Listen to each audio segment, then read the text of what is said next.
ആണ് വരാൻ പോകുന്നത്. നമുക്കിപ്പോൾ പ്രഭാത നടത്തത്തിനായി ആളുകളൊക്കെ വരുന്നൊരു സാഹചര്യം. റോജി എം ജോൺ ആണ് ഇപ്പോൾ ഉള്ളത്. തെരഞ്ഞെടുപ്പിൻ്റെ ഒരു ചിത്രം വ്യക്തമായിരിക്കുന്നു. എങ്ങനെയാണ് UDFിൻ്റെ പ്രതീക്ഷകൾ? UDF തികഞ്ഞ ആത്മവിശ്വാസത്തിലാണ്. 100% വിജയം കൈവരിക്കും. ഞങ്ങൾ തൃക്കാക്കരയിലും പാലക്കാടും അതുപോലെ തന്നെ പുതുപ്പള്ളിയിലും ഒക്കെ പറഞ്ഞതുപോലെ ഒരു ചരിത്ര വിജയം നിലമ്പൂരിലുണ്ടാകും. അതിനുള്ള എല്ലാ തയ്യാറെടുപ്പുകളും ഞങ്ങൾ നടത്തിയിട്ടുണ്ട്, മുന്നൊരുക്കവും ഞങ്ങൾ നടത്തിയിട്ടുണ്ട്.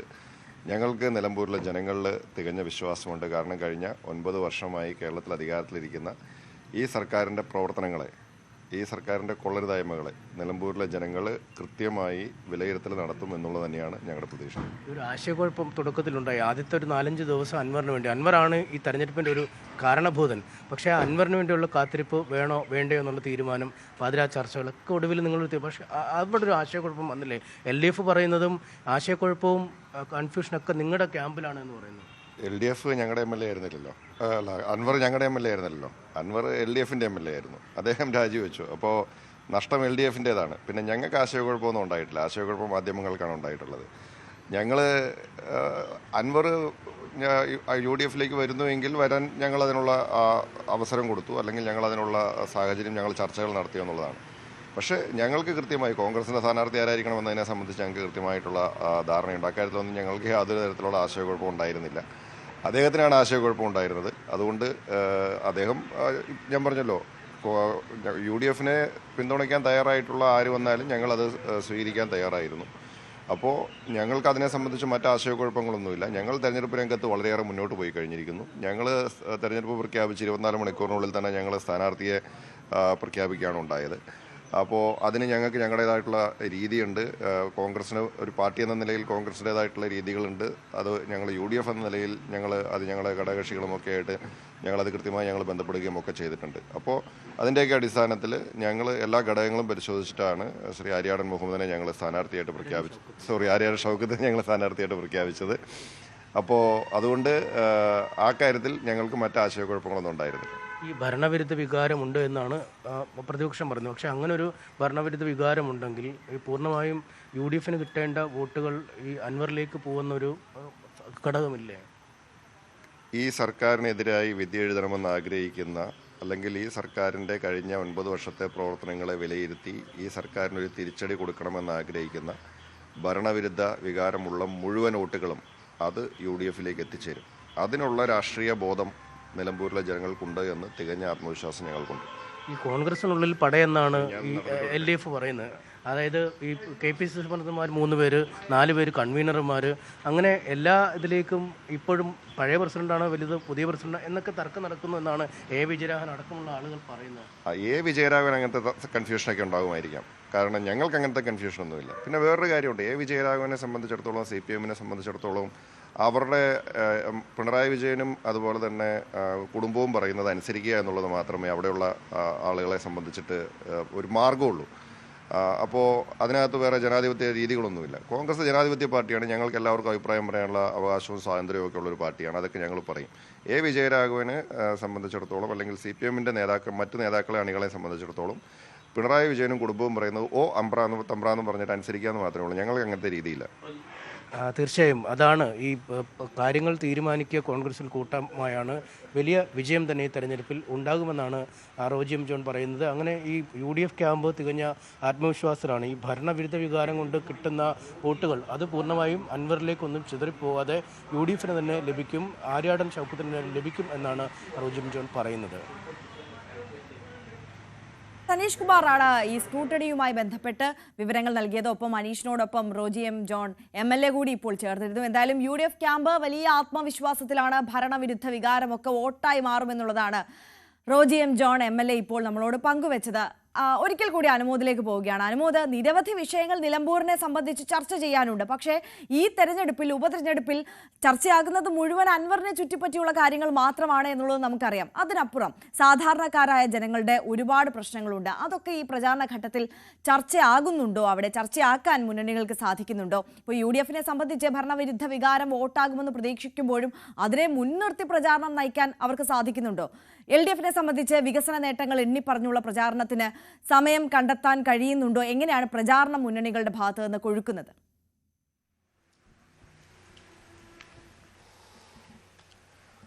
ആര്യ, പ്രചരണ രംഗത്ത് ഇടതുപക്ഷം സർക്കാരിൻ്റെ വികസന നേട്ടങ്ങളും കഴിഞ്ഞ 8 വർഷം കൊണ്ട് നിലമ്പൂരിൽ കൊണ്ടുവന്ന മാറ്റങ്ങളും ഒക്കെ എണ്ണം പറഞ്ഞുകൊണ്ട് പ്രചരണം നടത്തുമ്പോൾ പ്രതിപക്ഷം ഇവിടെ ഈ ഒരു 8 വർഷം കൊണ്ടുണ്ടായ പ്രശ്നങ്ങളും മലയോര മേഖലയിലെ ബുദ്ധിമുട്ടുകളും ബൈപ്പാസിൻ്റെ വിഷയങ്ങളടക്കം ഉന്നയിക്കുകയാണ് ചെയ്യുന്നത്. പക്ഷേ ഇവിടെ ഏറ്റവും പ്രധാനപ്പെട്ട കാര്യം, പ്രതിപക്ഷം ഇത്തരത്തിൽ പ്രചരണം നടത്തുമ്പോൾ പോലും അവരുടെ പ്രധാനപ്പെട്ട തലവേദന ഇതുവരെ അൻവറിനെ ഡീൽ ചെയ്യുക അല്ലെങ്കിൽ അൻവർ വിഷയത്തിൽ മറുപടി പറയുക എന്നുള്ളതായിരുന്നു.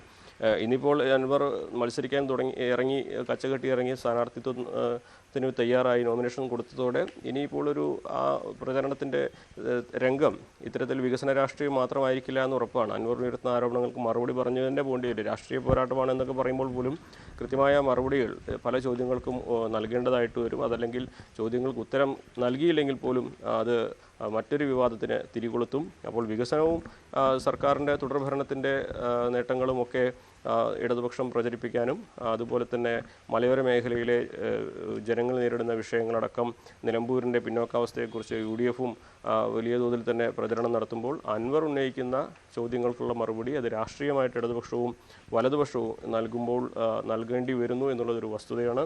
അത്തരത്തിലുള്ള കാര്യങ്ങൾ തീർച്ചയായിട്ടും ആളുകൾക്കിടയിലേക്ക് പ്രധാനമായിട്ടും ഇറങ്ങിച്ചെല്ലുക ഈ രാഷ്ട്രീയ ചോദ്യങ്ങളും ഉത്തരങ്ങളും ഒക്കെ തന്നെ ആയിരിക്കുമെന്ന് വേണം കരുതുവാൻ. ഇന്നിപ്പോൾ പഞ്ചായത്ത് തല പര്യടനങ്ങൾ ആരംഭിക്കുകയാണ്. എല്ലാ സ്ഥാനാർത്ഥികളും സ്വാഭാവികമായിട്ടും ഓരോ കൺവെൻഷനുകളും എന്തെല്ലാം കാര്യങ്ങൾ പറയുന്നു എന്നുള്ളത് തന്നെയാണ് പ്രധാനപ്പെട്ട കാര്യം. ഇടതുപക്ഷത്തിൻ്റെ നേട്ടങ്ങളായിരിക്കും ഇടതുപക്ഷം പറയുക. UDF ആണെങ്കിൽ അത്തരത്തിൽ എന്തുകൊണ്ട് തുടർഭരണം വരരുത്, എന്തുകൊണ്ട് നിലമ്പൂരിൽ മാറ്റം വരണം എന്ന കാര്യവും. പക്ഷേ അവിടെ രാഷ്ട്രീയമായിട്ട് അൻവറിനെ ഇരു മുന്നണികളും പരാമർശിക്കാൻ സാധ്യതയില്ല എന്ന് തന്നെ വേണം കരുതുവാൻ. പക്ഷേ അൻവർ ആകട്ടെ ഇരു മുന്നണികളെയും നേതാക്കളെയും വ്യക്തിപരമായിട്ട് ആക്രമിച്ചുകൊണ്ടായിരിക്കും തൻ്റെ പ്രചരണവുമായി മുന്നോട്ട് പോവുക. ആര്യ, അനുമോദ്, നമ്മൾ നേരത്തെ തുടക്കത്തിൽ സൂചിപ്പിച്ചതുപോലെ തന്നെ ഈ പാണക്കാട് കുടുംബാംഗങ്ങൾ ഈ യോഗത്തിൽ UDF കൺവെൻഷനിൽ പങ്കെടുത്തില്ല എന്നുള്ള വലിയ ചർച്ചാ വിവാദം തുടരുന്ന സാഹചര്യം കൂടിയാണ്. അപ്പോൾ അതിനൊരു മറുപടി എന്ന വണ്ണമാണ് പാണക്കാട് അബ്ബാസ് അലി ശിഹാബ് തങ്ങൾ ഇന്ന് ആര്യാടൻ ഷൗക്കത്തിന്റെ പഞ്ചായത്ത് തല പര്യടനത്തിൽ പങ്കെടുക്കുകയും ചെയ്തത്. അതോടുകൂടി പങ്കെടുക്കുന്നില്ല എന്നുള്ള ഒരു വിമർശനത്തിന് തടയിടാൻ സാധിക്കും, അല്ലെങ്കിൽ തിരശ്ശീല ഇടാൻ സാധിക്കും എന്നുണ്ടെങ്കിൽ പോലും നമുക്കറിയാം കഴിഞ്ഞ 2 ദിവസങ്ങളായി ഈ അൻവറുമായി ബന്ധപ്പെട്ടിട്ട് ലീഗിന്റെ അഭിപ്രായം കോൺഗ്രസ് മുഖവിലക്കെടുത്തില്ല. VD സതീശൻ ഒറ്റയ്ക്ക് തീരുമാനമെടുത്ത ആ ഒരു നീക്കങ്ങൾ, അൻവറിനെ ഒപ്പം കൂട്ടാനുള്ള നീക്കങ്ങളൊക്കെ ഇല്ലാതാക്കി, നശിപ്പിച്ചു കളഞ്ഞു എന്നുള്ള വലിയ വിമർശനം, ലീഗിന് വേണ്ട വിധത്തിലുള്ള പ്രാധാന്യം ലഭിച്ചില്ല, ലീഗിന്റെ വാക്ക് കേട്ടില്ല തുടങ്ങിയ വലിയ വിമർശനങ്ങൾ നിലനിൽക്കുന്ന ഒരു സാഹചര്യം കൂടിയാണ്. ഈ വിള്ളൽ അടയ്ക്കാനുള്ള ചർച്ചകൾ അത് നടക്കുന്നുണ്ടോ?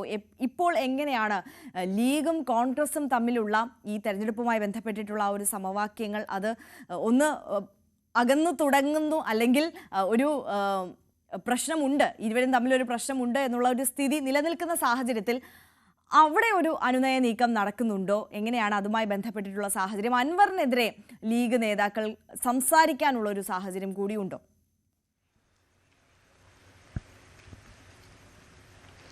ആര്യ, വളരെ പ്രധാനപ്പെട്ടതാണ് ഈ ഒരു സാഹചര്യത്തിൽ ഏത് തരത്തിലാണ് കോൺഗ്രസ് ലീഗും തമ്മിൽ ഉണ്ടായിരിക്കുന്ന ചെറിയ ഒരു അഭിപ്രായ വ്യത്യാസം അത് വലുതാവാതെ നോക്കുക എന്നുള്ളത്. നിലവിലെ സാഹചര്യത്തിൽ UDF-ന്റെ വിജയം മാത്രമാണ് ലീഗ് ലക്ഷ്യമിടുന്നതെന്ന് പറഞ്ഞ ലീഗ് ഇപ്പോൾ കൈമെയ് മറന്നുള്ള പ്രവർത്തനത്തിലാണ്. അത് ഒരു തരത്തിലും വിവാദങ്ങൾക്ക് മറുപടി പറയുകയോ വിവാദങ്ങൾ ഉണ്ടാക്കുന്ന തരത്തിലുള്ള പ്രസ്താവന നടത്തുകയോ ചെയ്യുന്നില്ല എന്ന് PK കുഞ്ഞാലിക്കുട്ടി അടക്കമുള്ളവർ പറഞ്ഞുകൊണ്ടിരിക്കുമ്പോഴാണ് പാണ്ടക്കാട്ടെ തങ്ങന്മാരെ ഇതിൽ പങ്കെടുക്കാത്തൊരു സാഹചര്യം വന്നത്. അപ്പോൾ ഏത് സാഹചര്യത്തിലാണെങ്കിലും അതിന് ലീഗ് മറുപടി പറയേണ്ട സാഹചര്യം വരുന്നു, കോൺഗ്രസ് അതിന് മറുപടി പറയേണ്ട സാഹചര്യം വരുന്നു. നിലവിൽ ഈ ഒരു അൻവർ വിഷയത്തിൽ ലീഗും കോൺഗ്രസും തമ്മിൽ ഒരു അഭിപ്രായ വ്യത്യാസം വന്നിരിക്കുന്നു എന്ന സാഹചര്യത്തിലാണ് ഇത്തരത്തിലുള്ള സംഭവവികാസം കൂടി ഉണ്ടാകുന്നത്. അപ്പോൾ പുറമേക്ക് പറയുന്നില്ലെങ്കിൽ പോലും ഈ ലീഗിലും കോൺഗ്രസിനും ഇടയിൽ പരിഹരിക്കേണ്ടതായ പ്രശ്നങ്ങളുണ്ട് എന്ന കാര്യത്തിൽ യാതൊരു സംശയവുമില്ല. അതൊരു പരസ്യ പ്രസ്താവനയിലേക്കോ പൊട്ടിത്തെറിയിലേക്കോ ഒന്നും ഈ ഘട്ടത്തിൽ പോകില്ല എന്ന് നമുക്ക് പ്രതീക്ഷിക്കാം, പ്രത്യേകിച്ച് തെരഞ്ഞെടുപ്പിൻ്റെ സമയമായതുകൊണ്ട്. പക്ഷേ തെരഞ്ഞെടുപ്പിന് ശേഷം ഇത് UDF-ന് തിരിച്ചടിയാണ് ഈ ഒരു തെരഞ്ഞെടുപ്പ് ഉണ്ടാകുന്നതെങ്കിൽ അത് തീർച്ചയായിട്ടും വലിയ ചർച്ചകളിലേക്കും ഒരുപക്ഷെ മുന്നണി മാറ്റത്തിലേക്കും വരെ വഴിവെക്കാവുന്ന സംഭവവികാസമായിട്ട് മാറിയേക്കാം. കാരണം ലീഗിനെ സംബന്ധിച്ച് അവർ മുൻകൈയെടുത്ത് നടത്തിയ ഒരു ചർച്ച, അത് PK കുഞ്ഞാലിക്കുട്ടിയും സാദിഖ് അലി ശിഹാബും വളരെ സജീവമായിട്ട് ഇടപെട്ട ഒരു ചർച്ച, അതിൽ തീരുമാനമാവാതെ പോയി എന്നുള്ളത് അവരെ സംബന്ധിച്ച് അല്പം വിഷമമുണ്ടാക്കുന്ന ഒരു കാര്യം തന്നെയാണ്. അതിൻ്റെ കാരണം VD സതീശൻ്റെ പിടിവാശിയാണെന്ന് ലീഗിന് കൃത്യമായ അഭിപ്രായമുണ്ട്. പക്ഷേ ഈ ഒരു ഘട്ടത്തിൽ പരസ്യ പ്രസ്താവന നടത്തി മുന്നണിക്ക് തലവേദന ഉണ്ടാക്കാൻ വയ്യ എന്നൊരു നിലപാട് തന്നെയാണ് മുസ്ലിം ലീഗ് ഉള്ളത്. പക്ഷേ ഇന്നലെ കൺവെൻഷനിൽ പാണക്കാട് കുടുംബത്തിൽ ആരും ഉണ്ടായില്ല എന്നുള്ള സംഭവങ്ങൾ ഉൾപ്പെടെ ലീഗിനും കോൺഗ്രസിനും ഇടയിൽ ചില കമ്മ്യൂണിക്കേഷൻ ഗ്യാപ്പ് ഉണ്ടാകിയിട്ടുണ്ട് എന്നുള്ളത് വ്യക്തമാകുന്ന സംഭവവികാസങ്ങളും ഈ തെരഞ്ഞെടുപ്പിൻ്റെ രംഗത്ത് നമ്മൾ കാണുന്നുണ്ട്. എന്താണെങ്കിലും എന്തെല്ലാം കാര്യങ്ങൾ ഇനി പരസ്യമായിട്ട് ഈ ഒരു വിഷയത്തിൽ നേതാക്കൾ പറയുമെന്നുള്ളതൊക്കെ കണ്ടു തന്നെ അറിയണം. നിലവിൽ ഒരു പരസ്യ പ്രസ്താവനയ്ക്കോ ഒരു പൊട്ടിത്തെറിയിലേക്കോ ലീഗ് കോൺഗ്രസ് ബന്ധം പോകുമെന്ന് കരുതാനാകില്ല. പക്ഷേ തെരഞ്ഞെടുപ്പ് ഫലം ഇതിലെല്ലാം വളരെ നിർണായകമാണ്. ആര്യ. ഓക്കെ, CV അനുമോദും MS അനീഷ് കുമാറുമാണ് നിലമ്പൂരിൽ നിന്ന് സമഗ്ര ഉപതെരഞ്ഞെടുപ്പ് ചിത്രവുമായി നമുക്കൊപ്പം ചേർന്നത്.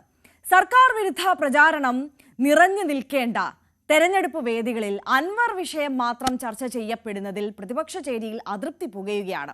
പ്രചാരണത്തിന് ചുരുങ്ങിയ സമയം മാത്രം ബാക്കി നിൽക്കുമ്പോഴും അനാവശ്യ വിവാദങ്ങൾക്ക് മറുപടി പറയേണ്ട ഗതി